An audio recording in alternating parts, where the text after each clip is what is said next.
Party secretary സ്ഥാനത്തേക്ക് വീണ്ടും V ഗോവിന്ദനെ നിയോഗിച്ചതിൽ ഐക്ക് കടുത്ത അതൃപ്തിയാണ്. ഐ അത് പരസ്യപ്പെടുത്തുന്നില്ല എന്നുള്ളത് മാത്രം. എന്നാൽ ഒളിഞ്ഞും തെളിഞ്ഞും ഐയിലെ പല നേതാക്കളും കൃത്യമായി വി ഗോവിന്ദനെതിരെ തിരിഞ്ഞിരിക്കുകയാണ്.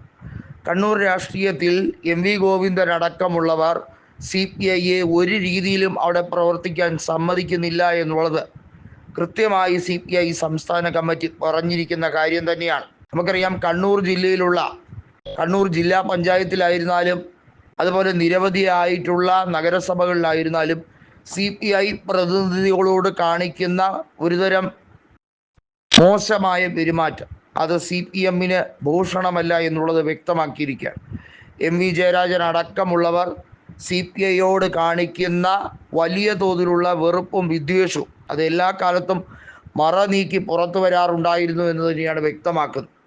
എന്നാൽ മറ്റൊരു കാര്യം കൂടി വ്യക്തമാക്കുന്നു ഐ മുതിർന്ന നേതാക്കൾ, ഐയിലെ മുതിർന്ന നേതാക്കളിൽ പലരും പാർട്ടി വിടാൻ തീരുമാനിക്കുന്ന ഒരവസ്ഥയിലാണ്.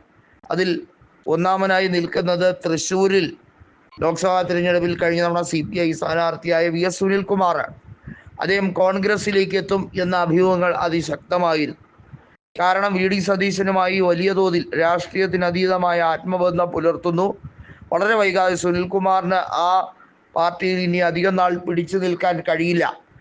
ഐയിലെ ഇപ്പോഴത്തെ രാഷ്ട്രീയം ജീർണിതമായിക്കൊണ്ടിരിക്കുകയാണ്. എമ്മിന് അടിയറവ് പറഞ്ഞുകൊണ്ട് അവർ ഇട്ടുകൊടുക്കുന്ന ഏതെങ്കിലും അപ്പക്കഷ്ണം ഭുജിച്ച് ശിഷ്ടകാലം ജീവിക്കാമെന്ന് കരുതുന്ന കുറേ കടൽ കിഴവന്മാരാണ് ഐയിൽ ഉള്ളത് എന്ന് ഇസ്മായിൽ അടക്കമുള്ളവർ തുറന്നടിക്കുന്നത് ആ ഒരു പശ്ചാത്തലത്തിലാണ്. കാനൻ രാജേന്ദ്രൻ ആദ്യം ഒരു തിരുത്തൽ ശക്തിയായി നിന്നെങ്കിലും അദ്ദേഹത്തിൻ്റെ അവസാന നാളുകളിൽ പിണറായി വിജയന് വിധേയപ്പെട്ട് ജീവിക്കേണ്ടി വന്നതിൻ്റെ യാഥാർത്ഥ്യം എന്താണെന്ന് എല്ലാവർക്കും അറിയാം. അദ്ദേഹത്തിൻ്റെ മകനെതിരെയുള്ള അഴിമതി കേസുമായി ബന്ധപ്പെട്ട വിഷയം ഉൾപ്പെടെ ഒരു ആയുധമാക്കി CPIM അവിടെ ശ്രമിച്ചപ്പോൾ ഐയുടെ ഈ നേതാവിന് തല കുമ്പിടേണ്ടി വന്നു എന്നാണ് പലരും പറയുന്നത്. എന്തു തന്നെയായിരുന്നാലും ഐക്ക് വലിയ തോതിൽ വി ഗോവിന്ദനോട് അമർഷമുണ്ട്.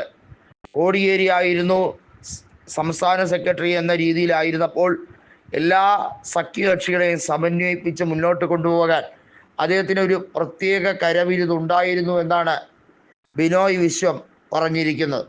ഇപ്പോൾ ഈ ഒരു രീതിയിൽ പാർട്ടി പോവുകയാണെങ്കിൽ പാർട്ടി ബംഗാൾ പോലെയാകും, തകർന്ന് തരിപ്പണമാകുമെന്ന് കടകംപള്ളി സുരേന്ദ്രൻ അടക്കമുള്ള CPMലെ മുതിർന്ന നേതാക്കളെല്ലാം തന്നെ പറയുന്നത് വെറുതെയല്ല, കൃത്യമായിട്ടുള്ള നിരീക്ഷണ പാഠവം തന്നെയാണ്. ഒരു തവണ കൂടി അധികാര തുടർച്ച ലഭിക്കും എന്ന് വിചാരിക്കാൻ മാത്രം മണ്ടരല്ല തങ്ങൾ എന്നും ബിനോയ് വിശ്വം വ്യക്തമാക്കുകയാണ്.